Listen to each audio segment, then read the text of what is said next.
Because each of you are so special. Have you ever heard the saying, like, what do they think? She's God's gift to the world? Yes, we are. Yes, we are. Yes, we are. Do you know why? God made you. He made you special. You're gifted, different from anybody else in this room. Your life experiences are different than anybody else here. I would venture to say that there's probably not two people in this room that were born on the same day at the same year. There's probably none of us that all went to the same school. Are there two people that went to school together all through the school year? You guys?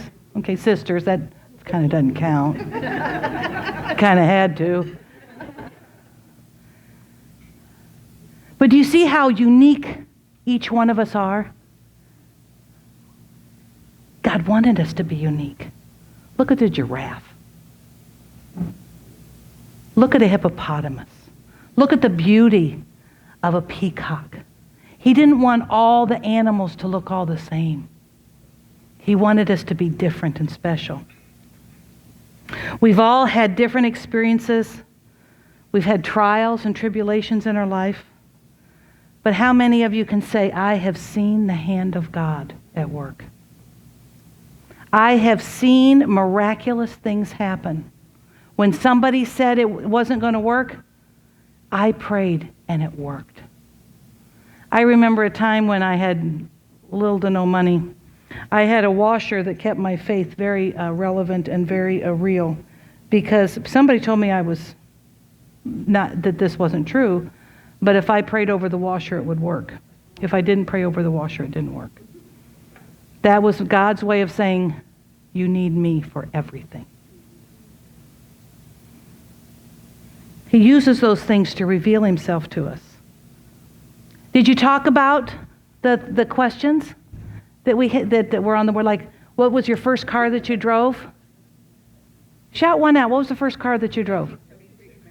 A Camaro was your first car. Woo! Somebody else? 58 Rambler station. Stick or automatic?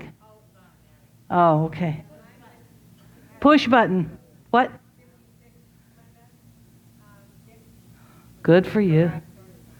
Awesome. 56 Ford? Wow. Anybody else? How about, who was their first car? Was a truck? A Volkswagen. There you go.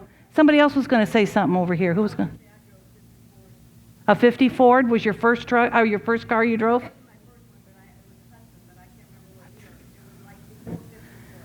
Wow. Wow.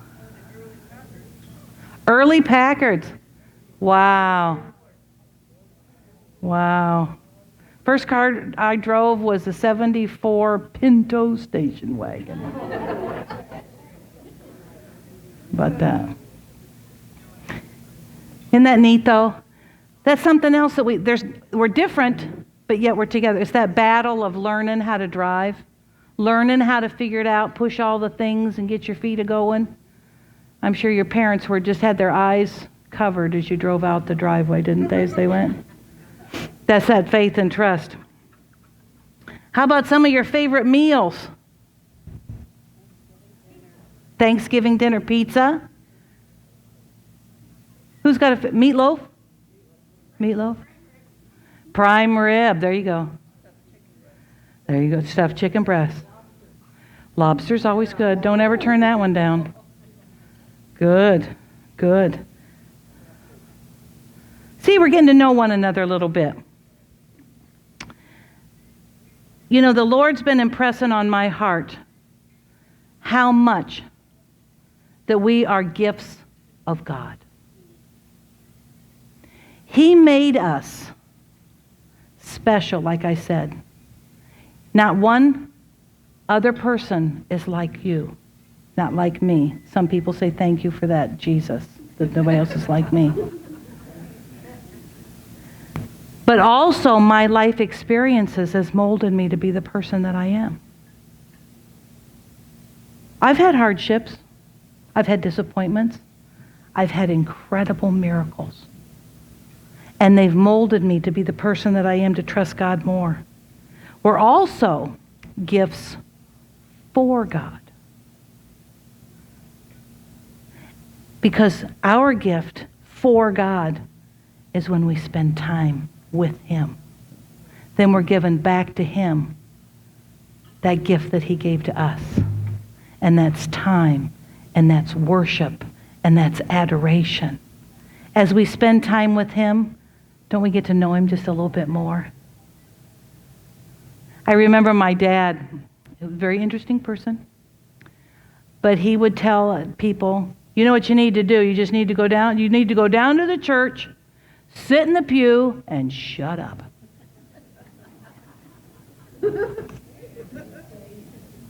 And he said, because how are you going to listen to God if all you're doing is talking?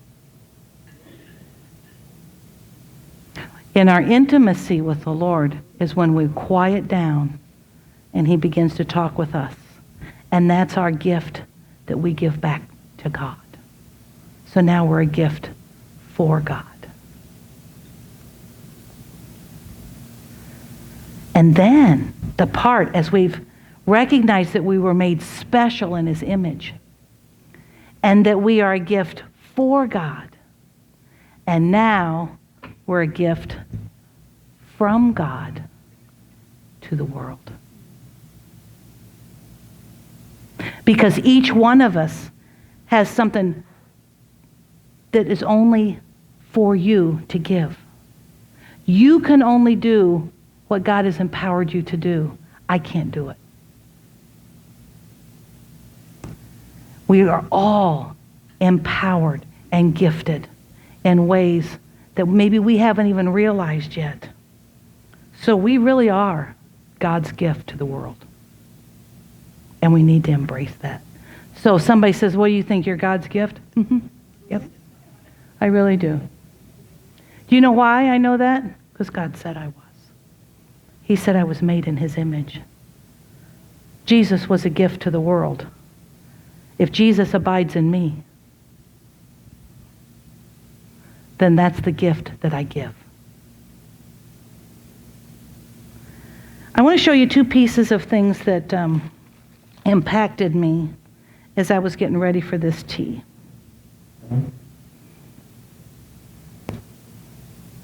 Can you see it?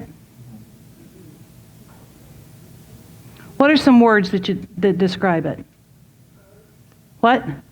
Old. Antique. Huh? It used to be sterling silver, I think. It's tarnished. Got a couple of dents. It's used. Yeah. Practical. There you go. Wonder where it was served. Wonder who it served.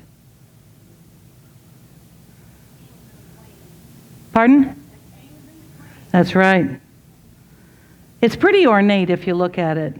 It was probably something spectacular when it was new. It's got a couple of, it's bent, and I think it's, and this is what really started working on my heart for the message. And then I found this dish. Can you see it? Do you see it? What do you notice about it? Mended. It's glued back together. See it? It's flowers. It's pretty. It was part of a set, I would imagine. But it's glued back. Is it still useful? I think so. As I began to pray, the Lord began to show me different things about it. I saw the same things. Look at where the silver got scrubbed off. And I thought, who uses silver pots anymore anyway? But who owned it? And who discarded it? I think sometimes This is the way we feel. Broken. Tired, worn out, dented. Tarnished. Used. Tired. Bent, beat up. Discarded. All these things I found in secondhand shop. Everything on the table, save a couple that people have donated, have all been in secondhand shops. Discarded. Marked down. I think one of the things that affect women of our age is we feel like, what's left? I'm old. You know, many of you celebrated my 60th birthday with me. I keep telling Charles, I can't believe I'm 60. I can't believe it. When did that happen? I am old. I know you guys are, some of you are older than I, but it's like, when did this happen? When did the tarnish get all scrubbed off?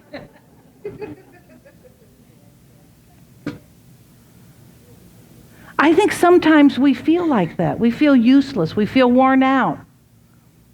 And sometimes through life's experiences, we feel discarded, broken.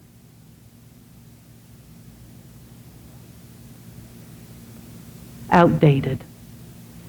That's what I thought about the silver pots. Who uses those anyway? That's outdated. Who wants that anymore?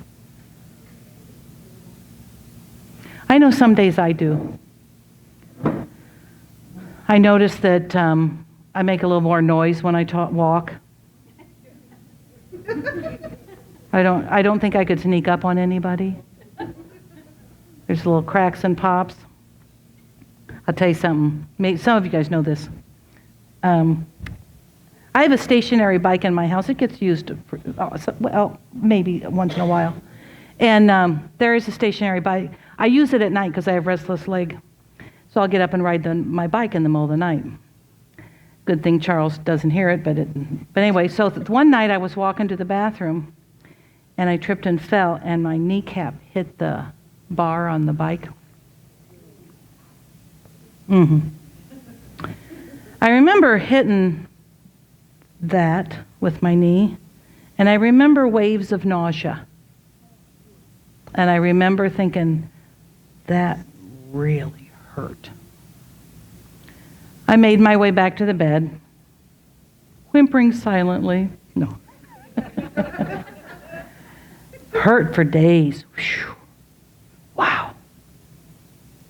About May, I noticed that my knee was not strong. I would notice that I didn't feel like I could trust it. So I went to the doctor, took an x-ray, and he said, so you fell in February? Did you go to the doctor? No. Did you go get an x-ray? You broke your kneecap. And I said, so that's why it hurt so bad. It's healing now, he said. When I was 15, I was a cheerleader. I could jump, I could flip, I could do all kinds of stuff. I could have stuck the landing. I can't anymore. It's amazing how when you get up from the floor, how you get up on all fours and then you crawl your way up the wall.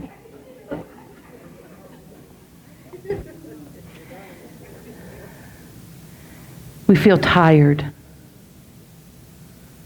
We don't have as much energy as we used to. But there's hope.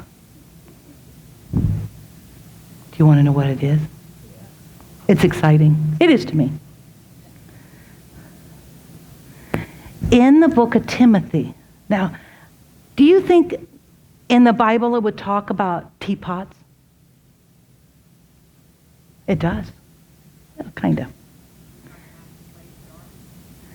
In the book of Timothy, chapter 2, verse 20 and 21, it says, in a large house there's articles not only of gold and silver, but also of wood and clay. Some are for special purposes, and some for common use.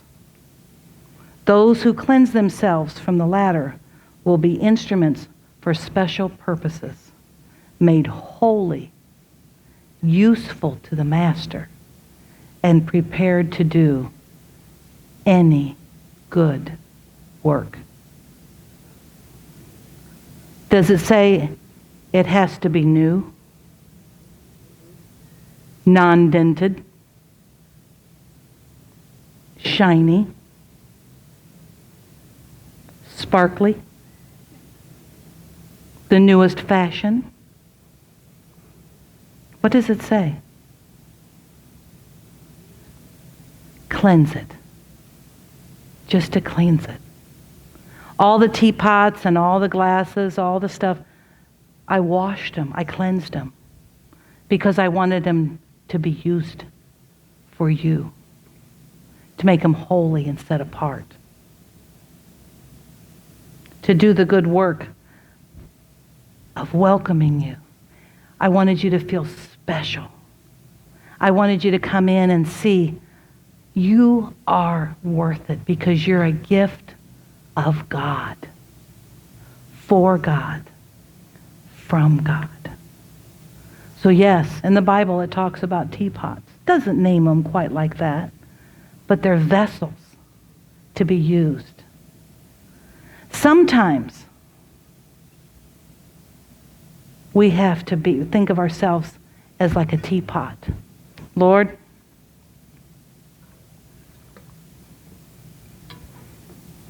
I want to be used. I'm dirty. I'm tired. Will you cleanse me? Will you make me whole? I want to be used again. Will you do that for me, Lord? Says he will. But what if you're broken? What if things have happened in your life that your heart's broken? Can God use a broken vessel? It says he heals the brokenhearted. And he binds up the wounds. How many of you have bound up wounds of small children? Put a Band-Aid on it. What did you do after you put the Band-Aid on? You kissed it. Isn't that what Jesus does when he binds up our heart when we're brokenhearted? He takes it and he wraps it. And then he kisses it. Where else did we learn that from? But a loving God. Like the Good Samaritan that bound up those wounds and took the guy to be attended to. Do you suppose that sometimes our wounds are visible so we can remember where he touched, where he healed? And then when somebody says, wow, that's a big scar on your arm. What happened? Oh, let me tell you what Jesus did. I got a scar on my arm for where a dog bit me. Scared the padoodens out of me. God protected me. God protected about 100 children that day with that dog. I can look at that mark and say, God was at work that day. He protected me. He protected children. And I got the sign to prove it. How many of us carry scars that are badges of honor that says Jesus worked here? Jesus touched me here. You know, in 2008, this is unscripted, but I feel like I'm supposed to share it. In 2008, my world came crashing down. My marriage of 35 years was gone, broken. How could I minister? I'm divorced. How can I share? Discarded, tarnished, dented.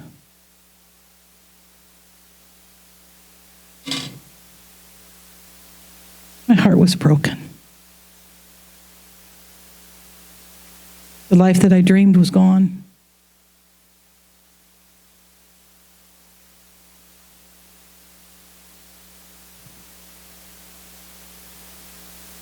Had lots of thoughts that, how could I ever be used again? Who'd want somebody like me? I went into churches. Some people came up and said, do you have a biblical reason to be divorced? Thanks. Already feel bad enough, thanks. But God began to use some women, some friends of mine that I didn't know were as dear and as powerful as they were. They came up beside me and they said, don't you give up. Don't you dare. And they'd hound me on the phone. Got some hounders in here? Don't you give up. Don't you let go. God, I had to open my heart again and allow Jesus to touch and heal the broken places. I'd known Jesus for a long time. I'd walked with him for a long time. But sometimes when you get hit, it knocks the air out of you. There's lots of women that need the message of, I'm going to stand with you. I'm going to walk with you. Come on, let's go. Each of you have had your own unique experiences, like I said before. I need to hear your stories. I need to hear them because they're going to strengthen me. When my friend came up to me and said, you are not giving up, I'm not going to let you. And she didn't. Where would I be today? What did she do? Spent time with me. Called me on the phone. Your stories of how God has touched you and affected your life and drawn you out of hardships and discouragements are what I need to hear and how many other women need to hear to get through the day. You think that you're outdated, unuseful? Oh no. We need godly women out there touching other people's lives. Do you realize that there's generations, at least 2 generations of women that really have no idea how to build a family? They don't know how to face trials and tribulations. Watch them in the stores.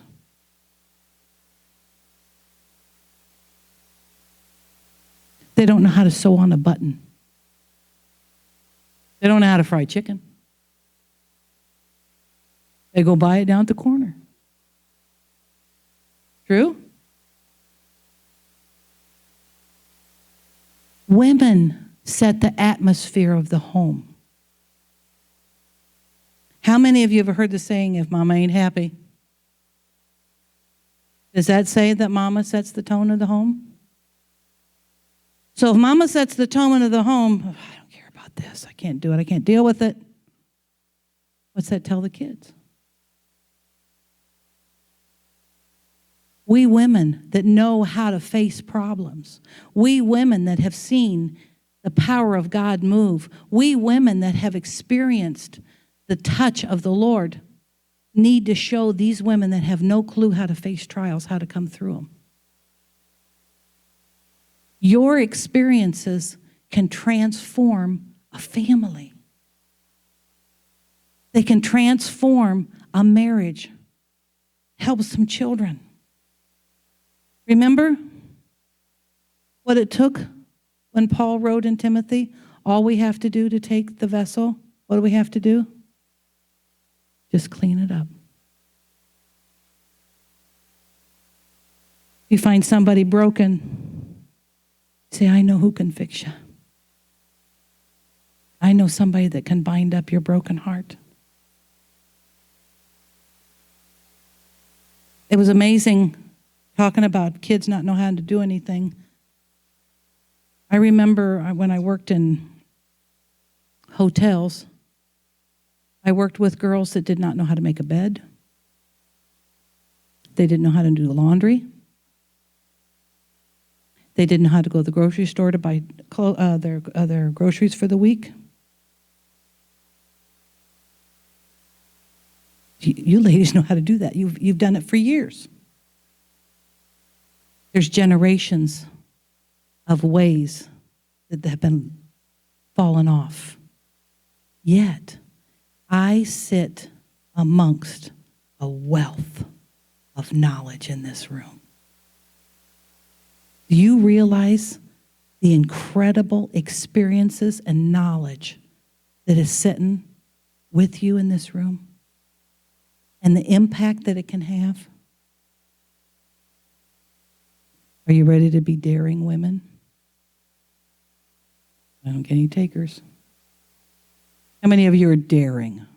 I got 1, 2, 3. Couple 3. Okay. Can you ask the Lord to cleanse your heart? Lord, I want to be a vessel. I don't want to be discarded on the bottom shelf in a store of life. I don't care if I'm a little tarnished, a little bumpy. I'm a little bumpy. I remember telling somebody, I said, I know the Lord has a parade. I know that he's going to do a work and he's going to do a mighty work, and I don't care if I clean up after the elephants. Just let me be a part of the parade. I don't have to be center. I don't have to, but just let me be a part. If you want to be daring, ask the Lord to cleanse your heart.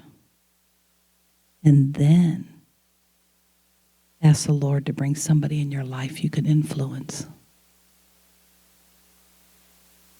It's amazing. He will send someone. It could be as simple as an encouraging word to somebody in a store. I was in a store the other day. Lady asked me how I was, and I said, I'm awesome.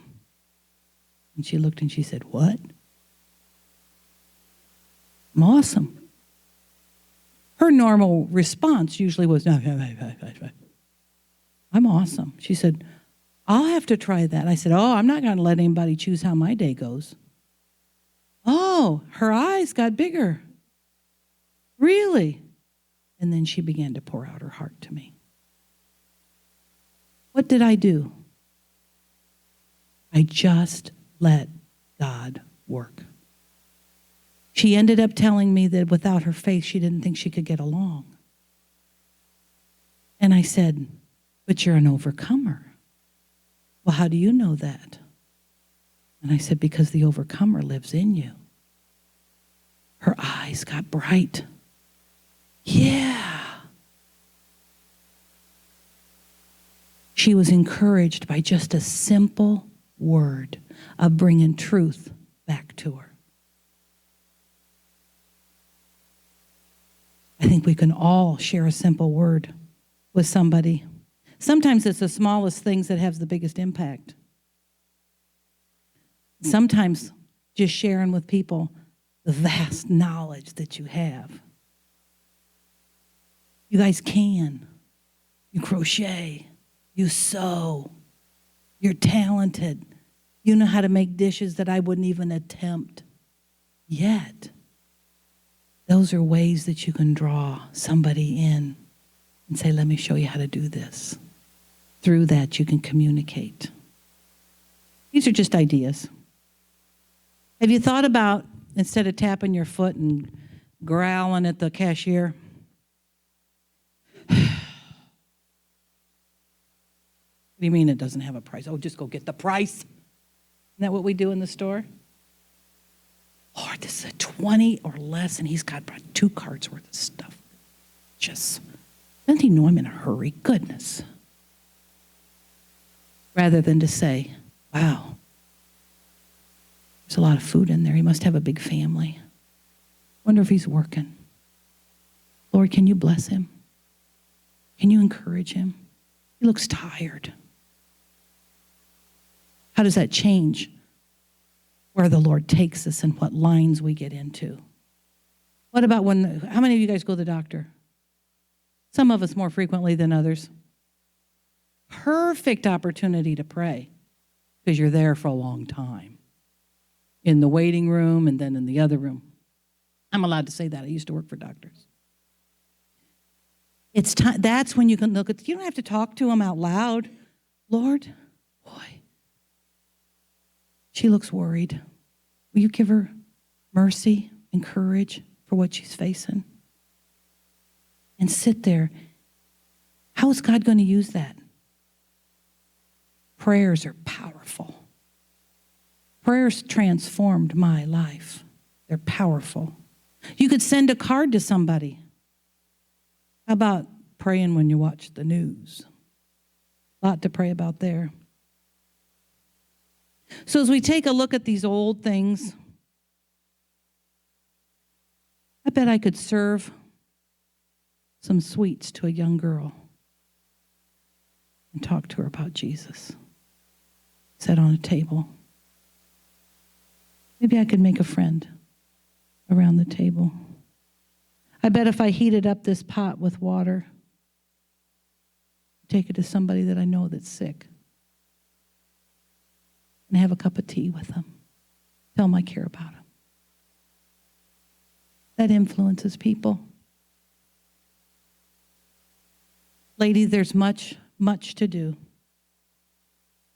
How many of you can find the verse in the Bible that says that we're allowed to retire? I have searched and searched. I can't find it. You guys can't either?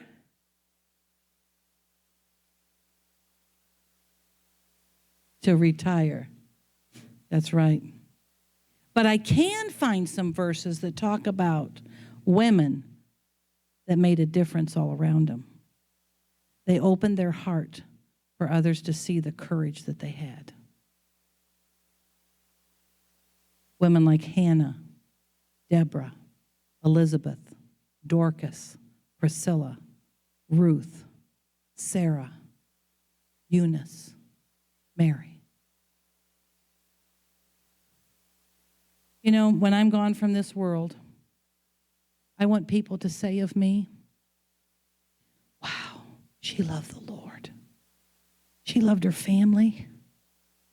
And she loved people and influenced them wherever she went. That's the gift that I want to leave behind. I want people to know that I was a gift of God, for God, from God. And I challenge you ladies, maybe in the next couple of days, weeks, begin to pray and see what God's going to do.